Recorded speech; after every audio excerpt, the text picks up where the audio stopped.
हाँ तो प्यारे बच्चों, कैसे हो आप सब। मैं मिशन 2 वाले सर आप सभी का स्वागत करते हैं इस यूट्यूब चैनल मिशन 2 पर।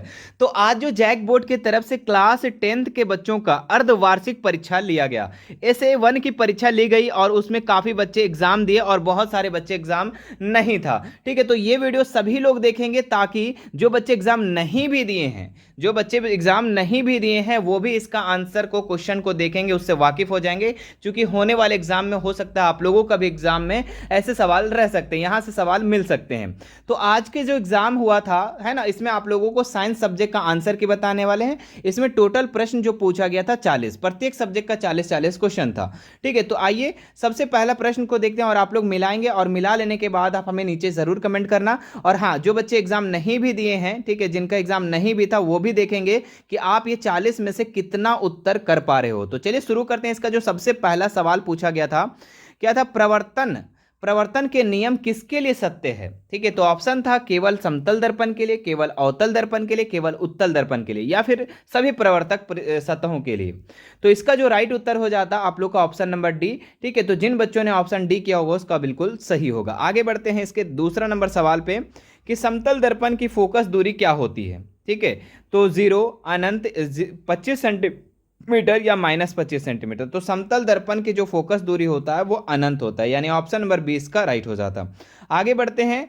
तीसरा नंबर जो सवाल पूछा गया था, एक दर्पण की वक्रता त्रिज्या 20 सेंटीमीटर है, तो इसकी फोकस दूरी क्या होगी। देखिए, आप लोग का जो सेट हम बताए थे उसमें भी ये सवाल करवाए थे कि एक दर्पण की अगर वक्रता त्रिज्या यानी कि आर जो है आपका 20 दिया हुआ है, तो फोकस निकालना था। तो फोकस बराबर फॉर्मूला होता था R/2, है ना। तो आर का कितना था 20, और 20 को 2 से हम डिवाइड कर देते तो 10 इसका आंसर हो जाता। तो बहुत सारे बच्चों ने इसका आंसर भी कर लिया होगा। तो ऑप्शन नंबर 20 का बिल्कुल राइट हो जाता। ठीक है, चलिए, जिन बच्चों ने किया होगा उसका सही होगा। आगे बढ़ते हैं। नेक्स्ट हम लोग यहाँ पर कि वस्तु के आकार का वास्तविक प्रतिबिंब प्राप्त करने के लिए किसी वस्तु का उत्तल लेंस के सामने कहाँ रखा जाना चाहिए। ठीक है, तो लेंस के मुख्य फोकस पर, फोकस दूरी के दुगुने पर, अनंत पर, लेंस की प्रकाशिक केंद्र और उसके मुख्य फोकस के बीच है। ठीक है, तो कोई भी उत्तल लेंस है ना, उत्तल लेंस है, और इसमें कहाँ पे रखा जाना चाहिए जिसमें प्रतिबिंब जो है वो क्या हो, वास्तविक और समान आकार का बने, है ना। तो ये आप लोग का जो हो रखा जाना चाहिए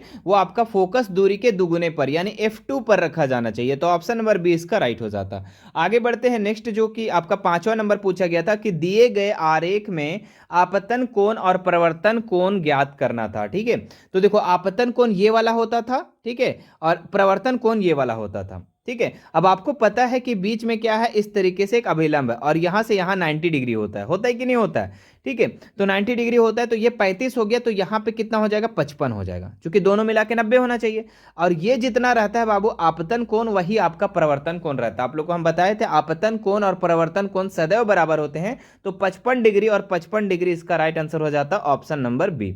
ठीक है, आगे बढ़ते हैं। नेक्स्ट जो सवाल पूछा गया था, एक गोलीय दर्पण तथा एक पतले गोलीय लेंस की फोकस लंबाई -15 सेंटीमीटर है, तो दर्पण और लेंस संभवतः क्या होंगे। ठीक है, तो देखिए, एक गोलीय दर्पण और लेंस जिसकी फोकस लंबाई जो है -15, देखो ध्यान देना, माइनस दिया हुआ है। ठीक है, यानी कि दोनों अवतल होगा। ऑप्शन नंबर ए इसका राइट हो जाता। आगे बढ़ते हैं। नेक्स्ट यहाँ पर जो 7 नंबर सवाल पूछा गया था कि एक वस्तु को अवतल दर्पण के सामने 60 सेंटीमीटर की दूरी पर रखा गया है। ठीक है, वो दर्पण द्वारा बनाया गया वास्तविक प्रतिबिंब दर्पण के सामने 30 सेंटीमीटर की दूरी पर स्थित है, वस्तु का आवर्धन कितना हो जाएगा, तो है ना। तो यहाँ पे देख सकते हैं कि 60 सेंटीमीटर की दूरी पर रखा गया था और बन कितना मेरे 30 सेंटीमीटर में। तो ये आप लोग का आंसर जो हो जाता -0.5, है ना, -0.5, चूंकि आधा हो रहा है ना। आगे देखते हैं।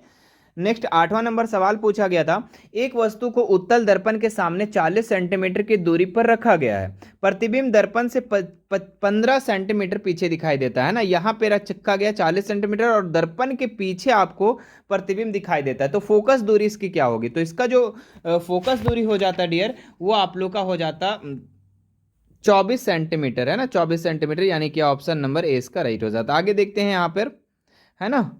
अच्छा, क्या था यहाँ पे उत्तल दर्पण। ठीक है, ठीक है, आगे देखते हैं। नेक्स्ट यहाँ पर एक वस्तु को अपसारी लेंस से 10 सेंटीमीटर की दूरी पर रखा गया है, जो लेंस से 6.5 सेंटीमीटर की दूरी पर छवि बनाती है यानी प्रतिबिंब बनाती है, तो इसकी फोकस दूरी कितना हो जाता? तो इसका फोकस दूरी आपका राइट आंसर हो जाता 3.9 सेंटीमीटर, यानी कि प्लस में 3.9 सेंटीमीटर। तो जो बच्चा किया होगा इसका सही होगा।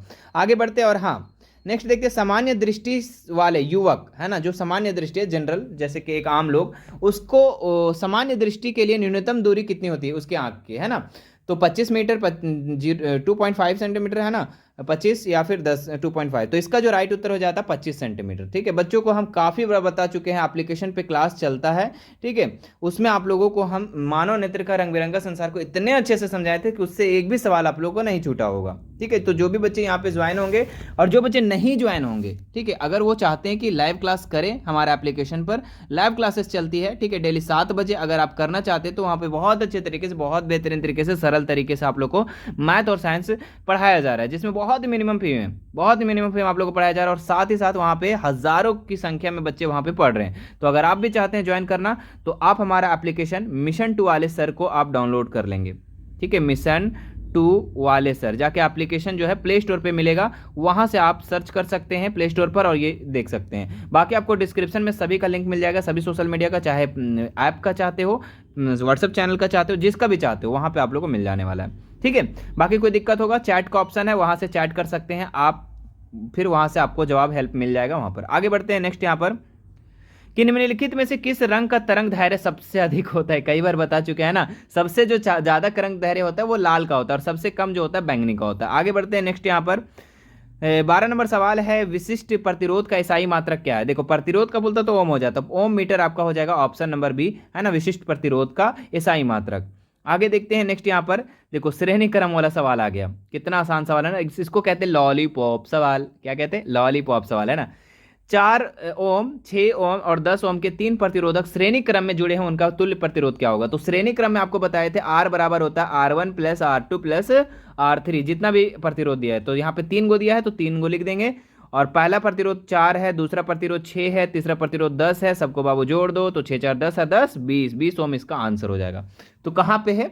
तो 20 ओम जो आप देख सकते हैं ऑप्शन नंबर ए, है ना, कितने अच्छे से बताए थे डियर। आगे देखते हैं नेक्स्ट यहाँ पर, देख बाबू 14 नंबर जो सवाल पूछा हुआ है कि प्रतिरोध आर के तार को 10 बराबर भागों में काटा जाता है, फिर जिन्हें फिर समांतर क्रम में जोड़ा जाता है, नया प्रतिरोध क्या होगा? ठीक है, तो इसका जो प्रतिरोध हो जाता है आपका 0.01, क्या हो जाता? 0.01। तो देख सकते हैं यहाँ पर ऑप्शन नंबर ए इसका राइट हो जाता है। ये क्वेश्चन ही आप लोग का इस चैप्टर में, ठीक है, इसको दो तरीके से इसमें बनाया गया था। आगे देखते हैं, ऑक्सीकरण वह प्रक्रिया है जिसमें शामिल होता है, ऑक्सीकरण यानी उपचयन। उपचयन वैसी क्रिया है जिसमें ऑक्सीजन की वृद्धि होती है और हाइड्रोजन का हानि होता है। तो ऑक्सीजन का वृद्धि कहाँ पे आप देख सकते हैं चारों ऑप्शन में, ऑक्सीजन का संयोग, यही है ऑप्शन, है ना, ऑक्सीजन का संयोग मतलब कि ऑक्सीजन की वृद्धि, ऑक्सीजन का जुड़ाव हो रहा है वहां पर। आगे देखते हैं नेक्स्ट यहाँ पर, वह जब चांदी हवा से अभिक्रिया करती है तो उस पर काले रंग की परत चढ़ जाती है ना, काले रंग की परत चढ़ जाती है, वो क्या होता है? तो वो काले रंग का जो परत होता है ना डियर, वो आपका होता है Ag2S, है ना, सिल्वर सल्फाइड जिसको कहते हैं, ऑप्शन नंबर 20 का राइट हो जाएगा। आगे देखते हैं, जो पहले से किया हुआ उस पर आप ध्यान नहीं देंगे, वह पदार्थ जो वसा और तेल वाले भोजन में मिलाया जाता है उसे क्या कहते हैं? तो वसा और तेल वाले भोजन में मिलाया जाता है उसको हम लोग कहते हैं प्रतिऑक्सीकारक, है ना, प्रतिऑक्सीकारक, यानी कि ऑप्शन नंबर डी इसका राइट हो जाएगा। बात समझ में आ रहा है ना? आप लोग को भी बताए थे कि कुरकुरे लेज वगैरह में उसमें नाइट्रोजन गैस से प्रभावित किया जाता है। ठीक है, आगे देखते हैं नेक्स्ट सवाल यहाँ पर, उस उत्पाद का नाम बताएं। ठीक है, उस उत्पाद का नाम बताएं जब लोहे की बुरादे को अभिक्रिया पतला HCl से होती है। ठीक है, तो इसमें कौन सा हो जाएगा आपका राइट उत्तर? इसमें अगर आप 18 का देखें डियर, तो आप लोग का फेरस है ना, क्लोराइड हाइड्रोजन गैस, यानी कि ऑप्शन नंबर सी इसका राइट हो जाएगा। ठीक है, आगे देखते हैं नेक्स्ट यहाँ पर, मैग्नीशियम फीता को जलाने से पहले रगड़ा जाता है क्योंकि उस पर क्या होता है, किस चीज का लेप लगाया जाता है? तो उसमें जो लेप लगाया जाता है डियर, वो आपका लगाया जाता है क्षारीय मैग्नीशियम ऑक्साइड, यानी ऑप्शन नंबर 20 का राइट हो जाता है। आगे देखते हैं, जो बच्चे किए होंगे उनका काफी अच्छा होगा। टमाटर में कौन सा अम्ल पाया जाता है? कितना आसान सवाल पूछ देना, ऑक्सैलिक अम्ल। क्या पाया जाता है? ऑक्सैलिक अम्ल, है ना, याद रखेगा। सिट्रिक अम्ल किस में पाया जाता है? टार्टिक अम्ल किस में पाया जाता है? वो आपको बताना है। टार्टिक आपका हो जाएगा इमली में, सिट्रिक अम्ल हो जाएगा आप लोग का नींबू संतरा में। ये सब तो याद रखना है ना, ये भी आप लोग को क्वेश्चन। देखिए ये क्या है, Na2 सोडियम कार्बोनेट 10 जल, ये किसका सूत्र है, ये आपका जो है 21 नंबर अगर आप देखें तो ये किसका सूत्र है, तो धोने वाला सोडा का सूत्र है ना, सोडियम कार्बोनेट 10 जल, डेका जल जिसको शायद बोलते हैं। आगे देखते हैं नेक्स्ट यहाँ पर 22 नंबर, जब जिंक हाइड्रोक्साइड से अभिक्रिया करता है तो क्या बनता है, तो जिंक हाइड्रोक्साइड से जब अभिक्रिया करता है तो सोडियम जिंकेट और हाइड्रोजन गैस बनता है, यानी ऑप्शन नंबर 20 का राइट हो जाता है। आगे बढ़ते हैं नेक्स्ट यहाँ पर 23 नंबर जो पूछा गया है कि जब धातु अम्ल से अभिक्रिया करता है तो कौन सी गैस निकलती है, तो वो हाइड्रोजन गैस निकलता है। कौन सा गैस निकलता है डियर, तो हाइड्रोजन गैस निकलता है, ऑप्शन नंबर 20 का राइट हो जाता है ना। निम्न में से कौन सा प्रबल अम्ल है, सबसे मतलब कि ताकतवर अम्ल है ना, तो इसमें अगर हम देखें तो सब ये दोनों तो क्षारक है। हाँ देखो तनु सल्फ्यूरिक अम्ल H2SO4 है ना, तनु सल्फ्यूरिक अम्ल जो है ये प्रबल अम्ल है।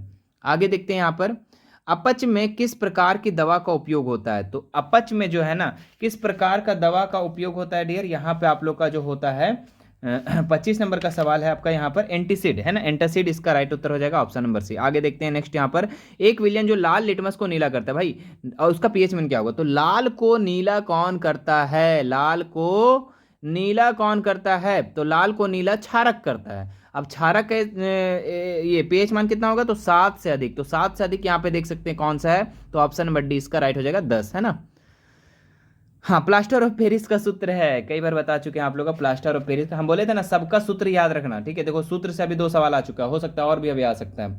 तो प्लास्टर ऑफ पेरिस का सूत्र जो हो जाएगा कैल्शियम सल्फेट अर्ध हाइड्रेट, यानी ऑप्शन नंबर सी इसका राइट हो जाता है। आगे देखते हैं यहाँ पर अमीबा में अस्थाई उंगली जैसे उभार को क्या कहते हैं, तो देखिए इस तरीके से उंगली जैसा उभार हो जाता है अमीबा में, इसको हम लोग कूटपाद कहते हैं, और यहीं से भोजन ग्रहण करता है अमीबा है ना। अमीबा एक कोशिकीय जीव है, ये भी याद रखेंगे। आगे देखते हैं नेक्स्ट यहाँ पर मानव शरीर का श्वसन वर्णक क्या है, ठीक है, तो हीमोग्लोबिन, क्या है हीमोग्लोबिन, ऑप्शन नंबर डी इसका राइट हो जाता है 29 का।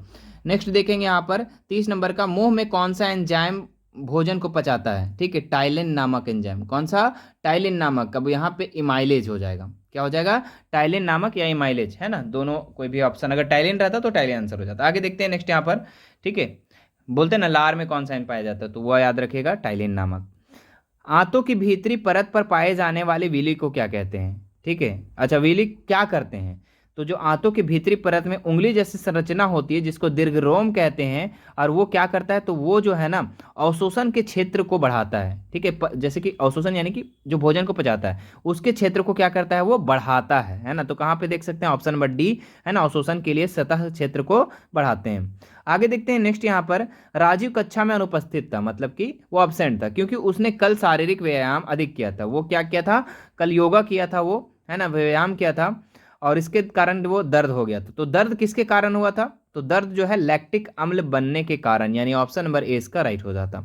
आगे देखते हैं 33 नंबर सवाल पूछा गया था मानव हृदय के दाहिने भाग में क्या होता है, तो देखिए मानव हृदय में 4 कक्ष होते हैं, ये आपको हम बता चुके थे, और जब हम मानव हृदय पढ़ा रहे थे है ना, मानव ये हर्ट है ना, मैन हर्ट, तो उसमें आप लोग भी देखे होंगे, उसमें 4 होते हैं, एक दायां आलिन, बायां आलिन, दायां निलय और बायां निलय, बायां आलिन, दायां निलय, दायां आलिन, ठीक है। तो इसमें जो है दाहिने साइड यानी ये साइड है ना, देखो इस तरीके से हम मान लो, ठीक है, हम तो बना नहीं पा रहे, तो ये साइड जो है ऑक्सीजन रहित रक्त होता था, क्या होता था, ऑक्सीजन रहित रक्त, यानी ऑप्शन नंबर सी इसका राइट हो जाता। आगे देखते हैं मानव गुर्दे में सब बड़ी संख्या में निस्यंदन इकाइयां क्या होती है, तो जिसको हम लोग क्या कहते थे, वृक्काणु कहते थे, क्या कहते थे, वृक्काणु, जिसको नेफ्रॉन भी कहते हैं, ऑप्शन नंबर ए इसका राइट हो जाता। आगे देखते हैं वायवीय श्वसन, देखिए सभी लगभग क्वेश्चन आप लोग का एप्लीकेशन पे हम करवा चुके थे, ठीक है, लगभग क्वेश्चन एप्लीकेशन पे करवा चुके थे, ठीक है। तो जो भी बच्चे अगर नहीं ज्वाइन किए तो वो भी अभी कर सकते हैं, कोई दिक्कत बात नहीं है, ठीक है। बाकी आपको पीछे वाली क्लास आपको रिकॉर्डेड मिल जाएंगी, आगे की जो लाइव क्लासेस रहेगी वो भी आपको 7 बजे देखने को मिलेगा। वायवीय श्वसन में उत्पादित कुल एटीपी का मात्रा कितनी होती है, तो 38 एटीपी, ऑप्शन नंबर सी इसका राइट हो जाता। 36 नंबर देखिए शरीर का वह हिस्सा जो तंत्रिका तंत्र से भेजे गए निर्देशों का उत्तर देता है उसे क्या कहते हैं, तो उसे कहते हैं मांसपेशियां, क्या कहते हैं, मांसपेशियां। आगे देखते हैं नेक्स्ट यहाँ पर मस्तिष्क के सेरिब्रम का मुख्य कार्य क्या है? तो उसका मुख्य कार्य जो है वो सोचना, तर्क करना, सोच करना, तर्क करना, यही है सेरिब्रम का कार्य। मानव मस्तिष्क जब पढ़ा रहे थे तो उसके 3 भाग को हम बताए थे, है ना, मध्य मस्तिष्क, अग्र मस्तिष्क, पश्च मस्तिष्क, है ना, ये सभी का मुख्य कार्य भी आप लोग को हम पढ़ा चुके थे, है ना। आप लोग को बस रिवीजन करना है, जो भी बच्चे हैं, और जो बच्चे नहीं ज्वाइन किए वो भी ज्वाइन करना है। श्वास किस मस्तिष्क के हिस्से द्वारा नियंत्रित होता है? तो ये मेडुला ऑब्लोंगेंटा, ठीक है, यहाँ से क्या होता है, नियंत्रित होता है ना। श्वास किस मस्तिष्क के हिस्से से? तो मेडुला ऑब्लोंगेंटा, ठीक है, पश्च मस्तिष्क। आगे देखते हैं यहाँ पर 39 नंबर सवाल, कौन सा पादप हार्मोन कोशिका विभाजन में बढ़ावा देता है? तो कौन देता है पादप हार्मोन में जो है, कौन सा? तो साइटोकाइनिन देता है। कौन देता है? साइटोकाइनिन, है ना। पादप हार्मोन मतलब कि उसमें कोशिका विभाजन में बढ़ावा देता है। आगे देखिए लास्ट सवाल, मानव हृदय में कितने कच होते हैं? तो ये तो बच्चा लोग कर लिया होगा। मानव हृदय में 4 कच होते हैं, बायां अलिंद, बायां निलय, दायां अलिंद, दायां निलय, ठीक है। तो ये था बच्चों आप लोग का 40 सवाल, ठीक है, जो कि आज के आप लोग का एग्जाम में, ठीक है, SA1 की परीक्षा में आप लोग को पूछा गया था। और हाँ, ये सवाल आपके फाइनल में भी कुछ सवाल मैच हो सकते हैं, या फिर जो भी एग्ज़ाम होगा आपका, है ना, एक और एग्ज़ाम से पहले आप लोग का एग्ज़ाम होता है, ठीक है, ये मॉडल पेपर से भी एग्जाम कुछ लिया जाता है, तो हो सकता है वहाँ भी आप लोग का ये सवाल पूछे जा सकते हैं। तो अच्छे से सवाल को आप लोग देख लेंगे, है ना, और इससे कुछ रिलेटेड सवाल या फिर इससे कुछ थोड़ा सा हट करके, तो इससे रिलेटेड आप लोग अच्छे से सवाल को कर लेंगे। और मुझे आशा है कि आप लोग अच्छा नंबर लाए होंगे, और जो भी बच्चे एग्जाम नहीं दिए हैं वो कितना लाए हैं वो भी आप कमेंट करके बताएंगे। अगर वीडियो अच्छा लगा तो वीडियो को लाइक कर देंगे, और चैनल पर फर्स्ट बार आए तो चैनल को सब्सक्राइब कर देंगे, और शेयर कम से कम ज़्यादा से ज़्यादा करेंगे। जितने भी बच्चे एग्जाम दिए हैं और नहीं भी दिए हैं, आप लोग हम बार बार बोलते हैं, नहीं भी दिए हैं वो भी इस वीडियो को शेयर कर देंगे अपने दोस्तों के साथ कि इस तरीके से एग्जाम में, SA1 की परीक्षा में, SOE एग्जाम में, SOE स्कूल में, आदर्श स्कूल में ऐसे सवाल पूछे गए थे। तो आप लोग का भी ऐसे सवाल पूछे जा सकते हैं, क्योंकि सिलेबस तो सेम है ना डियर, ठीक है। तो काफ़ी इंपॉर्टेंट है, एक तरीके से इंपॉर्टेंट क्वेश्चन भी है ये, ठीक है। तो आप लोग अच्छे से देख लेना। चलिए फिर मिलते हैं आप लोगों से हम नेक्स्ट वीडियो में। हमसे जुड़ने के लिए हमारा WhatsApp channel, WhatsApp group, WhatsApp, Instagram और टेलीग्राम, और हमारा एप्लीकेशन का लिंक डिस्क्रिप्शन में दिया हुआ है, जिससे भी आप जुड़ना चाहते हैं जुड़ सकते हैं। मिलते हैं नेक्स्ट वीडियो में। Thanks so much.